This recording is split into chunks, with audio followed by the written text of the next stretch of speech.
is, Ray. What do you want to do tonight? Same thing we do every night, Pinky. Try to take over the world. Dollars Want Me, The New Road to Opulence by Henry Harrison Brown. This audio is brought to you by UR Creators, Inc.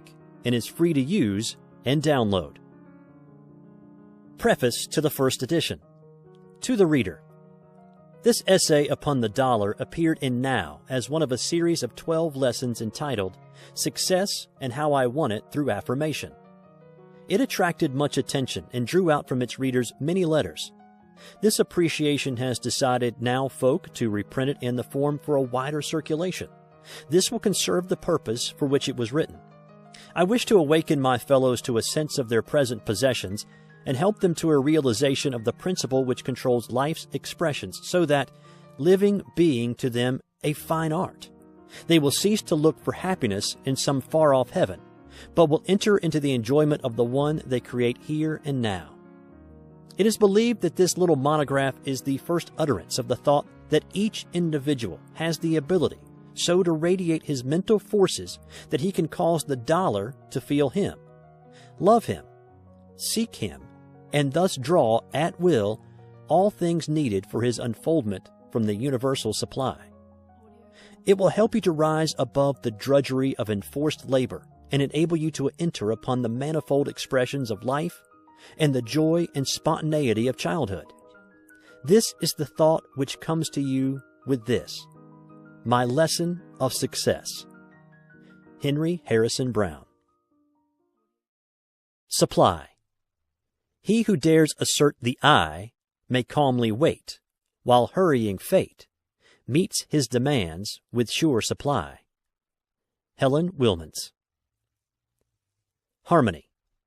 There is neither health nor prosperity without harmony.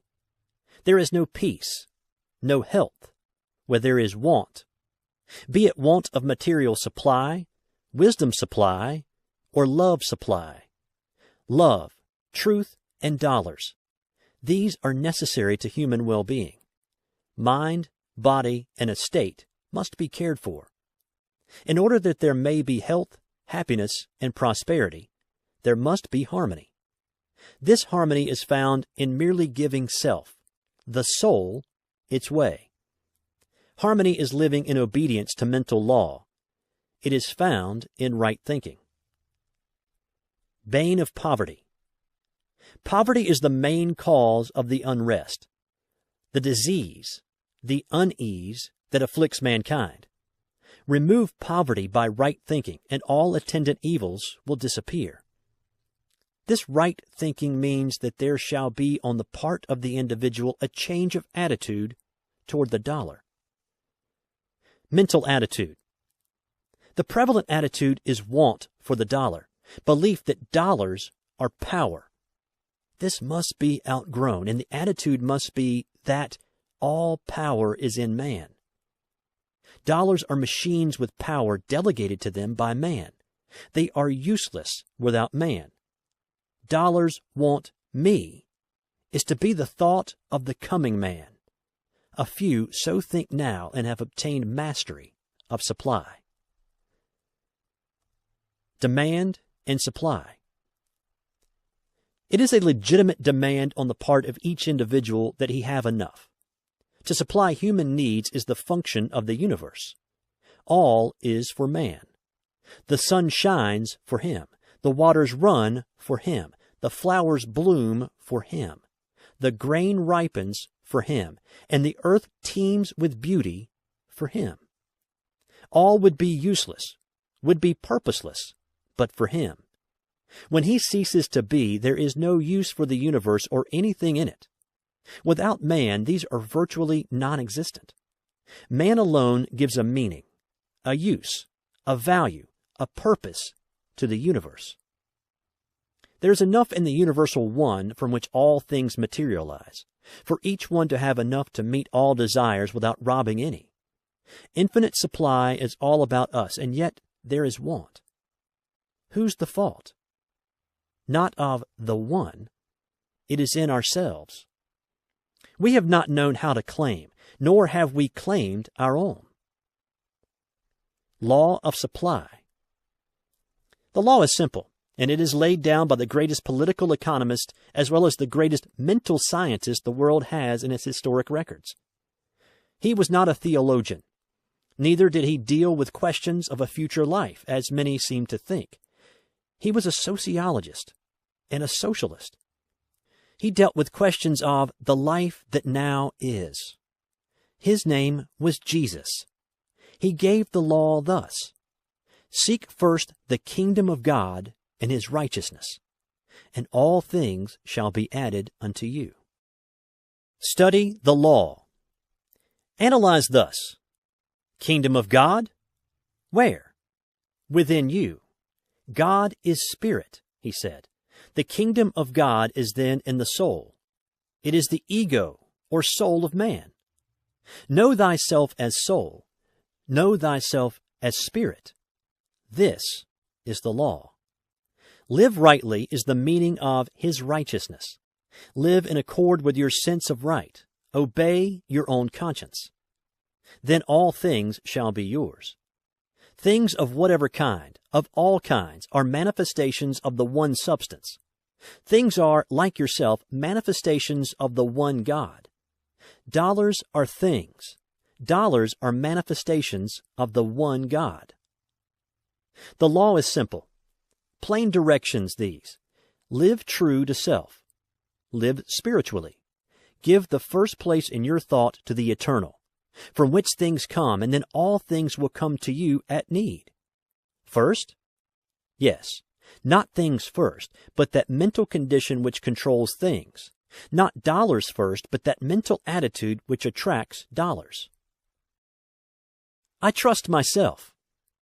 That mental condition is faith in self as a manifestation of omnipotence, faith in self as a manifestation of the all-good, faith in the universe as justice, faith in the universal one as entirely good, faith in the life you are, to draw its necessary supply of things, demanded for its highest expression. Then let things come. This is all, but it is God. This is the strait gate. Few there be that enter in, but all may. Things are second. Few place things second. Dollars, position, influence, show. These in common thought come first. But these are results of power. First, become one with the power. Become the power. And these desired things will come. The ordinary process of business, the customary method of thinking, is to be reversed. Think from inward power. Think from being. Be the master. You will then be the master, and things will take their right place. Become one with God by recognizing him as king in your soul. Listen to him in the edicts of your soul. Say, as you thus become negative to the higher in you, now, God, do your work your way, and it will be done satisfactorily to me. No one can fail when he assumes this attitude of love and trust. It would be an impotent God, and therefore no God, that did not work when these conditions are made. Poverty. How cured? Poverty is a mental condition.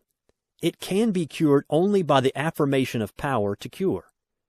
I am part of the one, and in the one possess all. I possess all. Affirm this, and patiently wait for the manifestation. You have sown the thought seed now, like a rancher, waiting for the sprouting and the harvest. It can never fail you when, like him, you trust. Cure of poverty. Repeat this affirmation, no matter what the appearances, no matter if hungry, houseless, and alone. Affirm, God is my supply. My supply is infinite. Dollars want me. Trust implicitly in the inviolable law of cause and effect. You are cause. Supply is the effect that must follow your affirmation. As ye sow, so shall ye reap. In the past, you have sown poverty seeds and are now reaping the crop. You do not enjoy this harvest. So, amid these results of previous sowing, plenty seeds and plenty will come. Supply is yours when you sow supply seeds. Sow, no matter how seemingly black the conditions. The seeds have God in them and cannot fail. Affirmations for use. My supply is infinite, for God is my supply. Supply can never fail me. Make this your affirmation and hold it. Hold it. Supply is sure. The law of supply is as sure as gravity.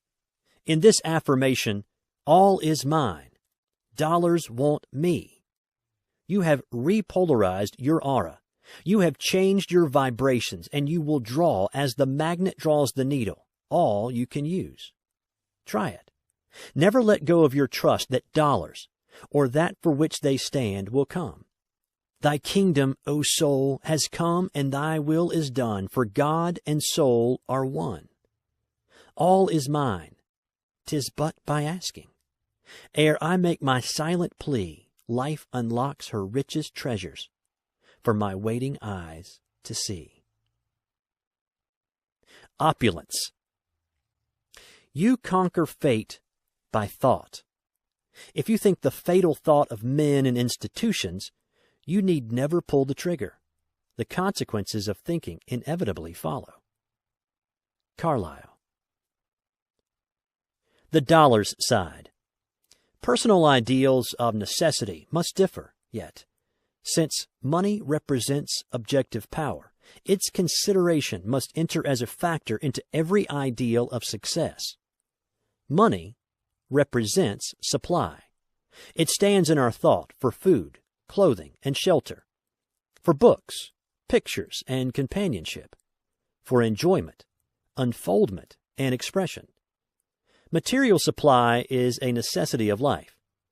The dollar is the concrete representative of this necessity. But the dollar also means opportunity for the realization of high ideals. The individual must be free, and until the necessities of life are assured, he is not free. Personal liberty. Thus the dollar stands for individual liberty. Personal liberty finds its basis in pecuniary independence. Financial independence and personal liberty bear very largely the relation of cause and effect. We can almost say that in the popular mind the dollar confers liberty. In soul culture, a mental attitude of superiority to the dollar results in personal liberty. There is no liberty to him who feels himself limited by the want of the dollar. Debt is one of the most tyrannical of masters. Mackay well says, "The debtor is ever a shame-faced dog, with his creditor's name on his collar." There can be no liberty to him who feels the slavery of debt. Ideals of success. Into your ideal of success, therefore, there must be firmly built this ideal of pecuniary independence. This independence does not lie in freedom from debt. Neither does it lie in large bank accounts, nor the possession of property. Monetary success and personal liberty do not go hand in hand. Indeed, the average man of wealth is the veriest slave, enslaved to the necessities that his monetary possessions involve, and a worse slave to his fears. What is success? Success lies in the mental attitude that arises from that sense of personal power which meets every condition without anxiety. That cannot be called success which results in ill health and unhappiness, unrest, or fear. Eliminate these from your ideal, and you have, as a necessary concomitant of success, financial ease. The new thought. In the old competitive thought, men sought business and wanted the dollar. Under the new thought, it is, seek first the kingdom of God and its right living, and all things necessary to my happiness will be added to me. The soul has only to exercise its drawing power. When the conscious mind lets itself be led or drawn, it will be drawn to what it desires. Desire is the magnet. Let it have its way. Trust in your own love of truth and love of goodness, and never question. That you desire it is enough. That you desire it is evidence that it already exists for you on the soul side. Be passive to the desire and let it manifest. This attitude is itself success. What to think? Think positively. Things belong to me. I am already possessor. They will come to me at need. Then let them come. If they do not readily come, hold no anxious thought about them. Having accepted truth that all is mine and that all desired conditions or things will manifest, keep on working in an equable, confident frame of mind, and let them come. Anxiety, doubt, mistrust show that you have not claimed that as realities, but have held them as dreams or possibilities. Until you hold them as realities, they cannot come. The right mental attitude. Change your attitude toward business. Do not seek it. See it mentally already yours, and let it come. Attend yourself to details as they come to the surface. Consider business a principle that will run, as runs a mountain stream, when you remove your conscious will from it. All your concern is to be ready to use this business stream as the ranchman uses the water, as it comes to his ditch.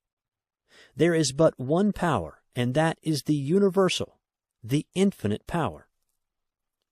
Business is power. Business is a manifestation of the one power. Use power as does the telegrapher. Let it come, and then direct it. The wisdom for the day comes with the day. Let it come by having faith in self.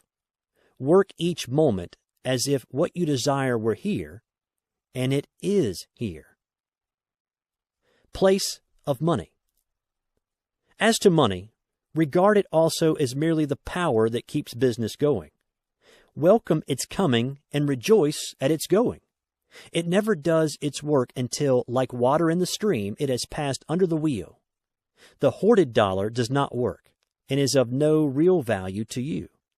The dollar you spend is the only one you really have, for by the experience of spending it, you gain a growth, an enlargement that is yours forever. You are power. Money is only delegated power. You direct its expression. Change your attitude toward money. It is not the almighty dollar. Almighty power uses the dollar. Say to the dollar, I do not need you. You need me. You are of no use until my brain and hand use you. You wish to be used. You come to me that you may be used. I do not need a dollar. Dollars need me. Assume this mental attitude and see what a change it makes for you. When you have changed your aura, dollars will be drawn. You need not think of their coming, for they will come to you through the opportunities which this new mental attitude will reveal to you. Think only of using them. Mental attitude towards dollars. Change your attitude towards the dollars you have. Tell them they are of no use until they are expended. As you see them lying about, say to them, idle dollars, go to work. Go out and circulate. Each one of you go and pay 1,000,000 in wages and debts. When I need you, come back again. You are useless and have no value until you go to work. Then let them go to work, knowing that when you send this thought with them, they or their fellows will come back to you to be set at work. Spend the dollars. Before you spend a dollar, the question comes, is it right? Whether you have a single dollar or whether you're behind the one you think of spending or 1,000,000 makes no difference. If it is right to spend the dollar in the proposed way, had you the 1,000,000, it is right thus to spend this, the lone one. Therefore, when you feel it is right to spend $1 for any purpose, spend it as royally as if you were a millionaire. From the Inner Life, this message was given to me years ago. Let a thought of use stand guard over your purse, and then spend freely.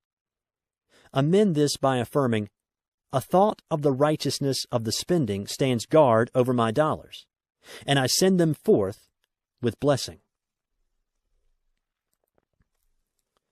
Thoughts do the work. These dollars, like every thought of good you send out, will return to bless. You do business with thoughts only. Dollars are but materialized thoughts. Each dollar in any man's hand represents his thought in material form. Send out at all times with your dollars the thoughts you wish to return to you. For what you sow in your dollars, you reap in dollars that either do or do not come back to you. Put the thought of success, happiness, and health into every dollar that passes out, and it will return so laden. Poles of thought. Having acquired the proper mental attitude, there is something necessary for you to draw the dollar. Your magnet of desire must have two poles. First, you must have something which the world needs and is willing to pay for. In this respect, you must follow the law of supply and demand. You must honestly feel that you will give the dollar's worth for every dollar that you desire. Secondly, you must, in all sincerity, dedicate every dollar that comes to you to noble service. You can then feel that dollars want you, that through them you can give what you have of value to the world. Feel that dollars wish you to use them for the accomplishment of your purpose to use them justly. With this ideal, you can conscientiously invite dollars, and they will come. They need your heart, brain, and hand that they may benefit the world. What are dollars? Dollars are manifestations of the one infinite substance as you are, but, unlike you, they are not self-conscious. They have no power till you give them power. Make them feel this through your thought vibrations as you feel the importance of your work. They will then come to you to be used. They will not come, nor can you in this thought draw them to be hoarded. Use, helpfulness, and happiness must be in your thought of success.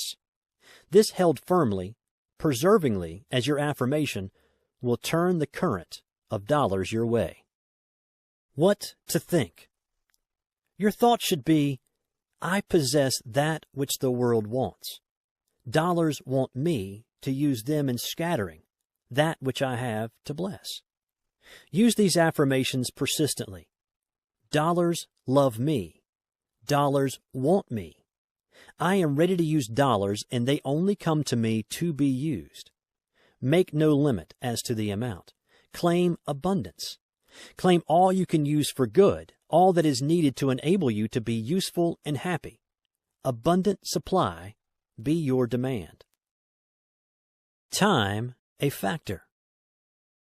In all your self-culture, you are to remember that time is a necessary factor in unfoldment. It is not a measure of duration. This mistake of measuring time by the figures on a dial will never do in this culture. Time is to be measured by growth. Some may grow more while the hands count 24 hours than others in 10 times that. Take no thought of time. You have all there is. You are spirit, or mind if you prefer the word, and have all eternity. Seeds require time to germinate, grow, leaf, bud, bloom, blossom, and fruit. Each thought, each change in your ideal is a seed. It will follow nature's line of evolution. You will require time as you change your attitude. A period will be required to change your vibrations so that the dollar will feel you and learn that it wants you. This period will vary according to your power of concentration and your fidelity to your ideal as couched in the affirmation, dollars want me. The thought field is first to be cleared of the weeds of the old thought sowing, and the seeds of the new must germinate and bear fruit in the garden of supply. Forget the past. Pay no attention to the old conditions. Keep at your affirmation, knowing that it is the gate to the reservoir, and every irrigating ditch will fill as soon as water can come down from the reservoir to it. I want. The echo, I want dollars, must become still before the real sound of dollars want me can vibrate in your aura. Know as the merchant knows that he has that which the people want, that you have that which dollars want. In your thought, in your hand, in your life, advertise your purpose to the dollar.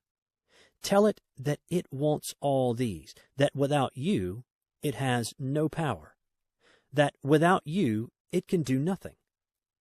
Tell it that all that it wants, you have, that it will come to you that it may accomplish its mission. Then, like a patient merchant, wait for your customers. Dollars will soon flock, as do customers to a bargain counter. The want column has attracted them. Use here only the same common sense, perseverance, and patience the successful businessman uses, and dollars will find their wants supplied in you, and you will find supply. Fundamental considerations. Consciousness of want. God hid the whole world in thy heart, says Emerson. This fact man has been long in perceiving. From caveman to 20th century millionaire, the propelling force has been a consciousness of lack. I want food, said primitive man. This drove him to activity and led to his unfoldment, for it awakened in him a consciousness of his ability to supply that want. It led him to recognize the fact that food already existed. He did not, however, reach our higher viewpoint. Neither has the 20th century millionaire reached it, for he still shares that primeval ignorance and says, I want dollars. This little book is a call to him to leave that primeval attitude and come up onto this higher plane, where he will hear the world's work calling to him, I want you. Necessity, the spur of unfoldment. In the development of man, necessity has been a big incentive. Necessity has driven the wheels of progress. Animals also feel the spur of necessity, but there is in man a plus, the imagination, a psychic quality, which has been a stronger factor in his development than has been animal necessity. This power of imagination differentiates him from the animal, lifts him above the animal plane, and makes him man. The ideal. It was imagination that led the caveman to paint his face and to carve pictures on bones. The ideal, the haunting dream of the better floating before him, has lured him on to thought and action. From the animal matrix, the power of the ideal drew forth the human. Necessity drives. The ideal draws. As the ideal develops, so does its power to draw develop. When man, in his unfoldment, shall have left the animal entirely behind, he will know no necessity, but will in all ways live from the ideal. Then there will be neither necessity nor want. Brutes want. Man has. Human possibility. The human soul possesses potentially all possible power. Like heat and coal, this power in man waits for expression. Power in coal or steam waits for opportunity for expression, but man makes his opportunity. Power needs man. As fast as man learns that the power in coal, electricity, or radium waits for him to use it, he puts them to use and learns that from all eternity they have waited for the thought necessary to direct them in work for him. All things await man's thought. All progress is but a change of mental attitude toward conditions that exist.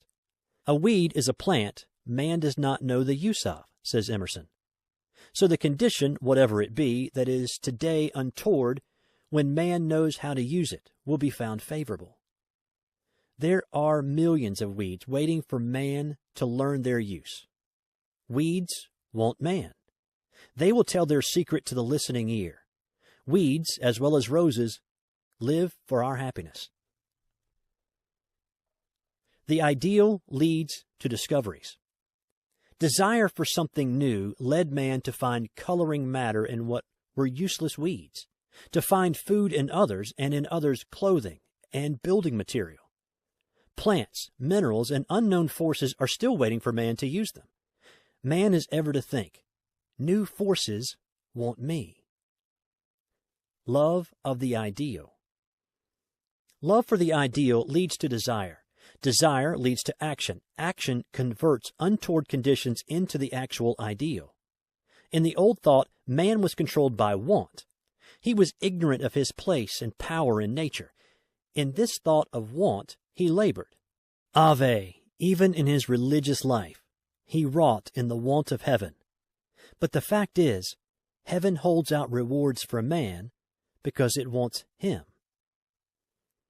Want is lack of manhood. Want is born from the non-intelligence of the brute, which man has not yet outgrown. The individual, conscious of his power, does not want.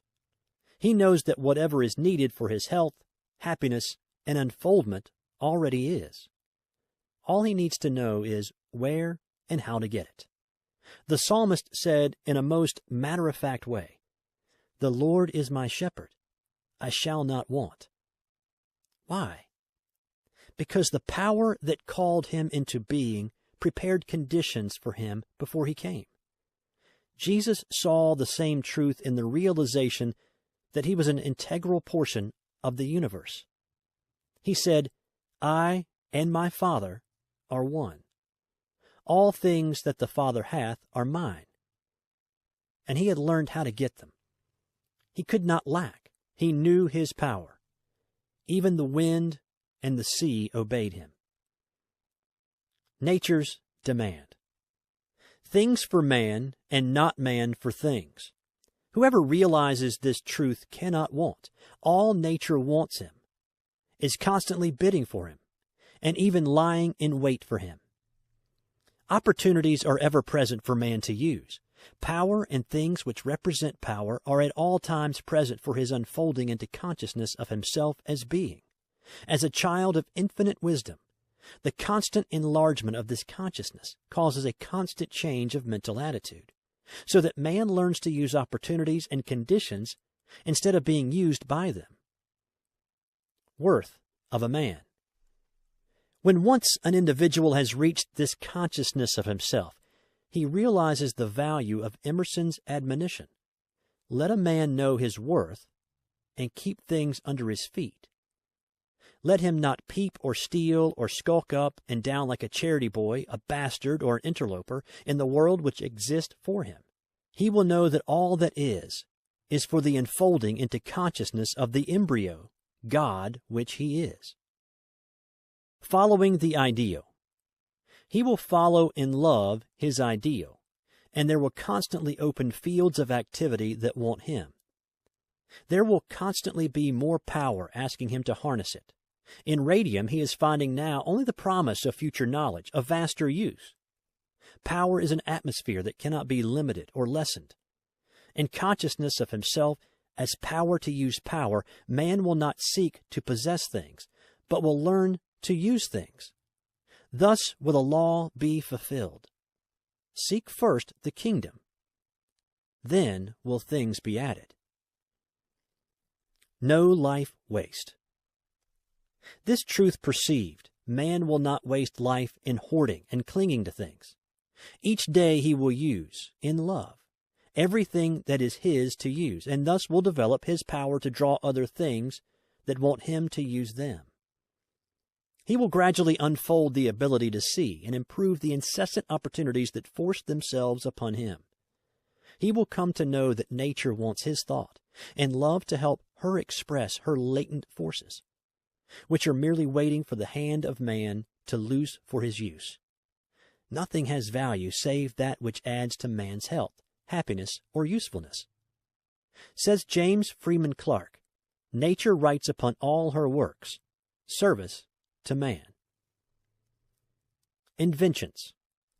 The power of the inventions of Watt, Stephenson, Edison and Langley to revolutionize civilization is small compared with the transforming power flowing through the mental attitude expressed in the thought, things want me. Dollars want me. Nature wants me.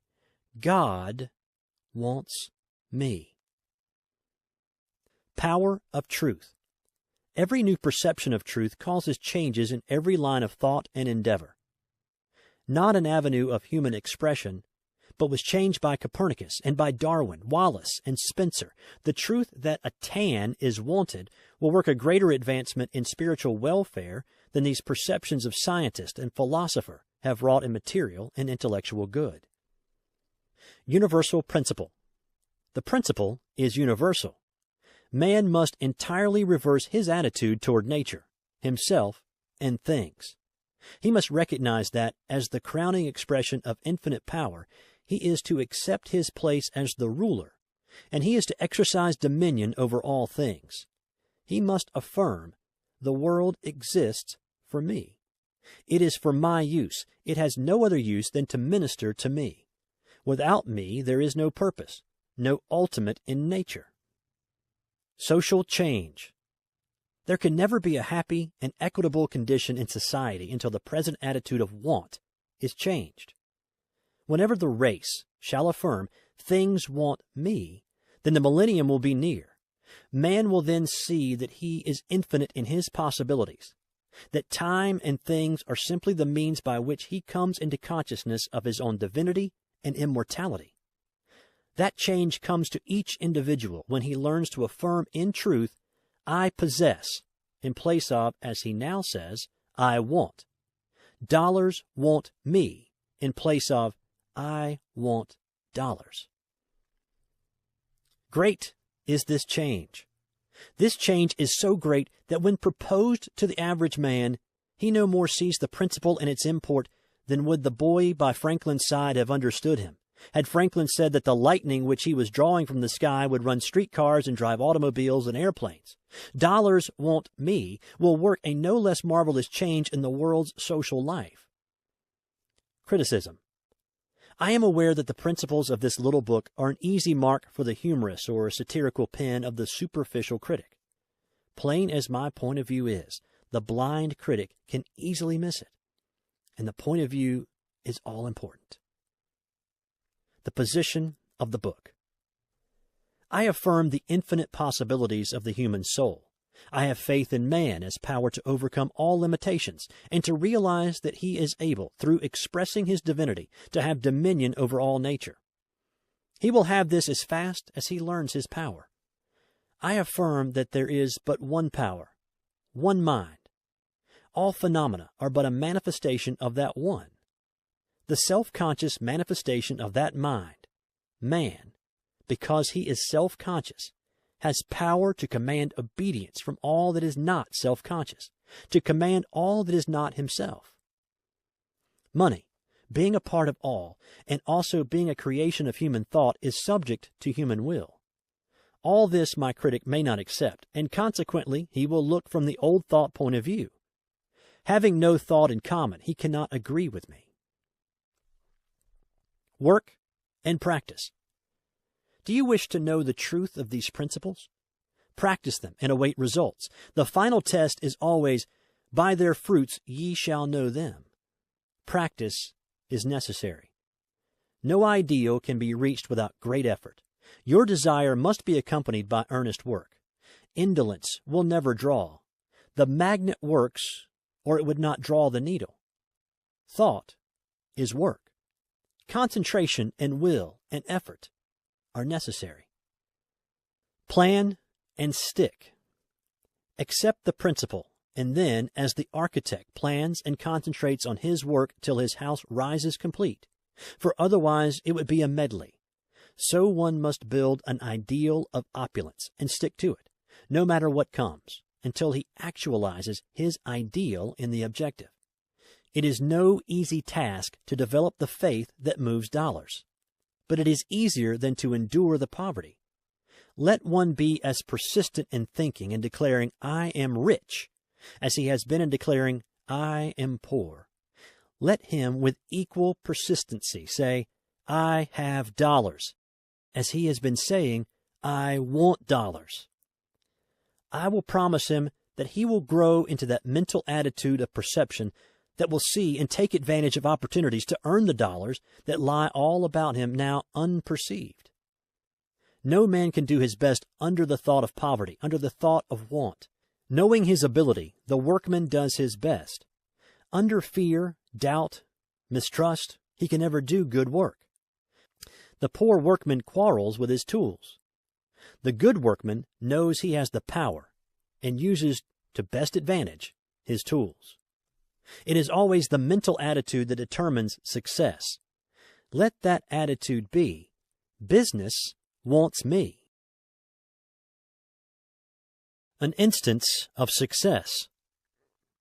A gentleman in my class in Boston who furnished a noon luncheon to hundreds said, Mr. Brown, I don't understand how dollars want me.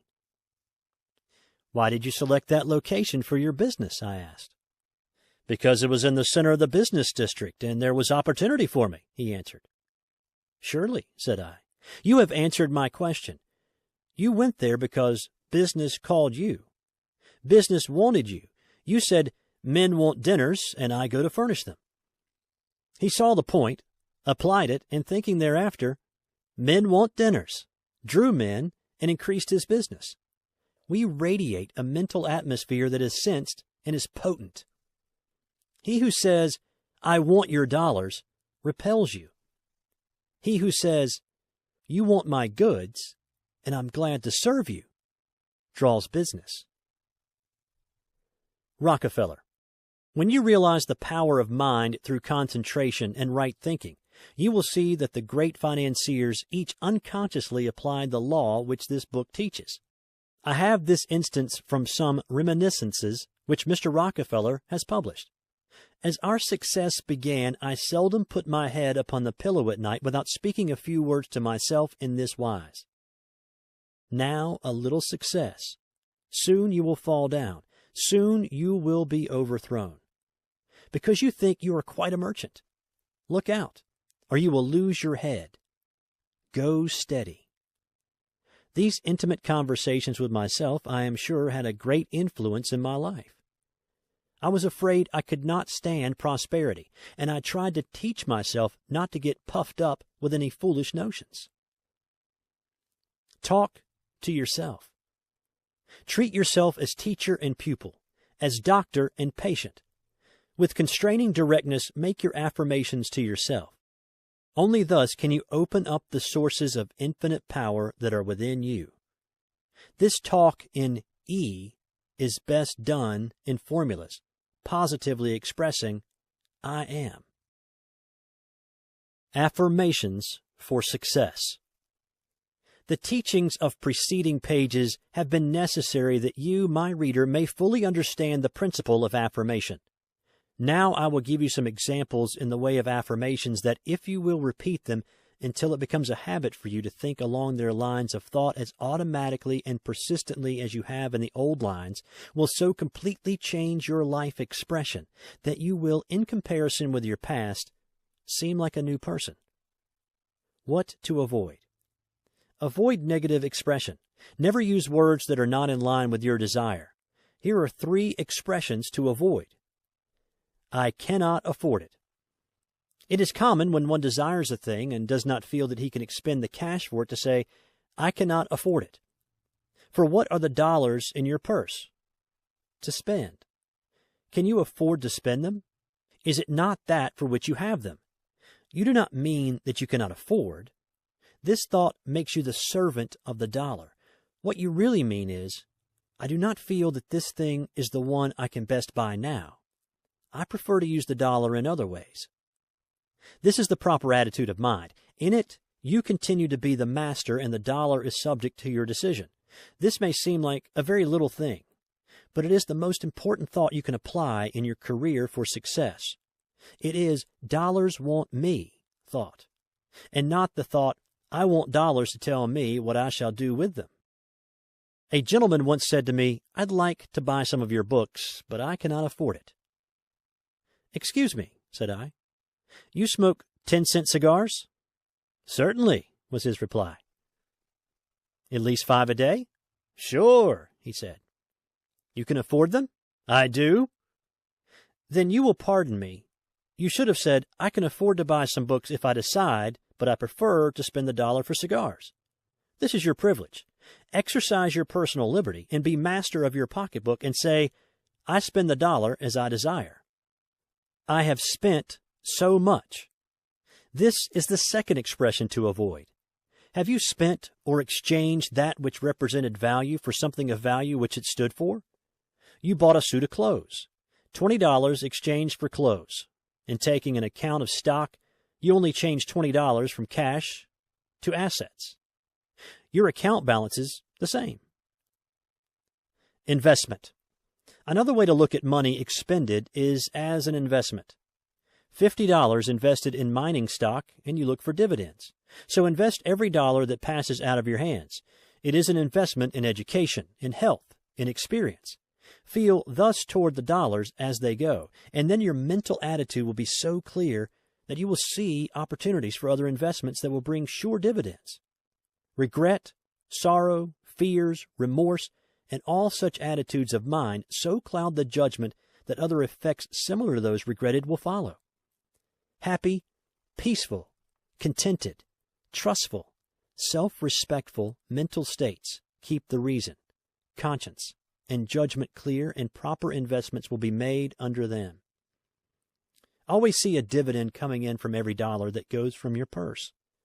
The greatest of all dividends is experience, for it is ever afterward a mental asset that increases the value of every decision.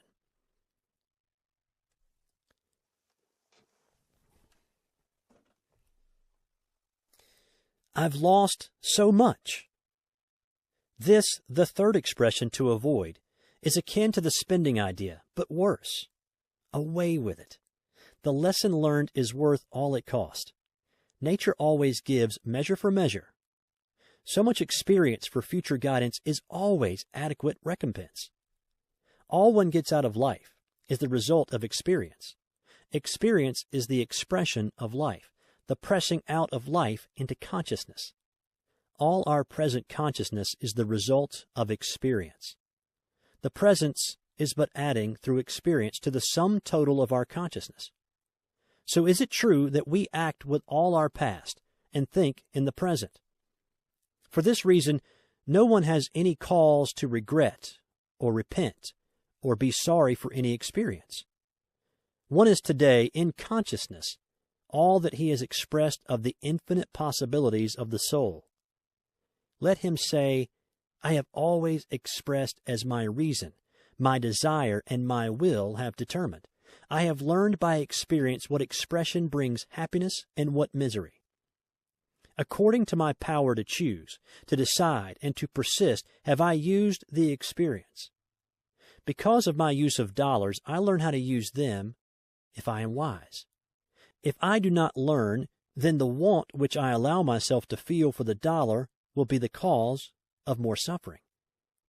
Once one has mastered that want by realizing the principles set down in this book, he will feel no sorrow over lost dollars, for he will know that the dollar spent, or the dollar others call lost, is his as experience forever.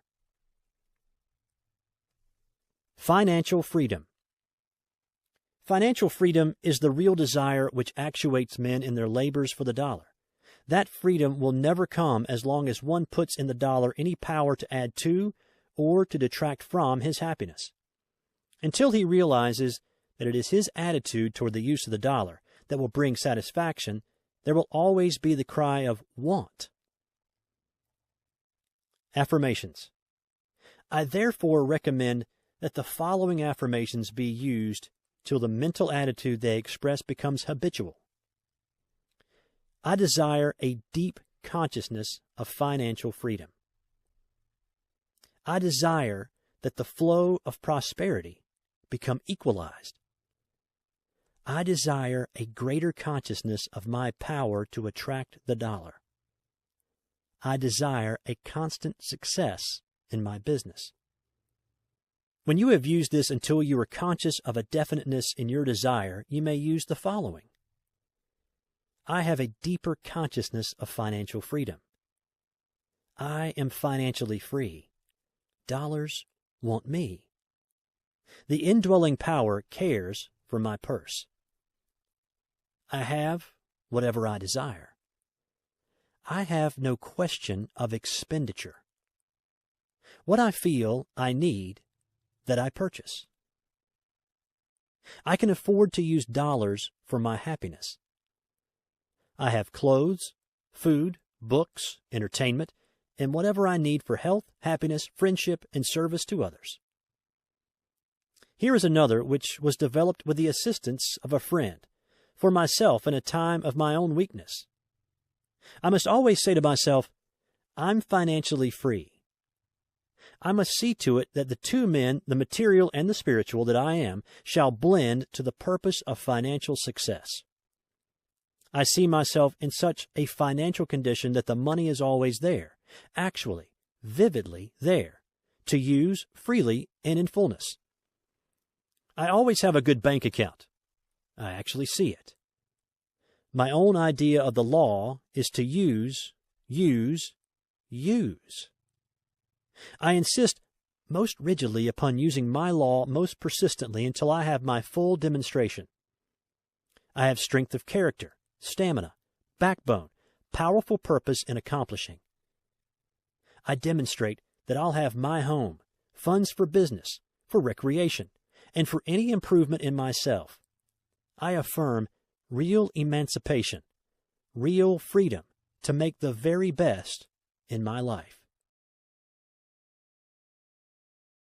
Ohashnu Hara, editor of Wings of Truth, London in the April 1903 number of that journal, has this to say of the law of opulence.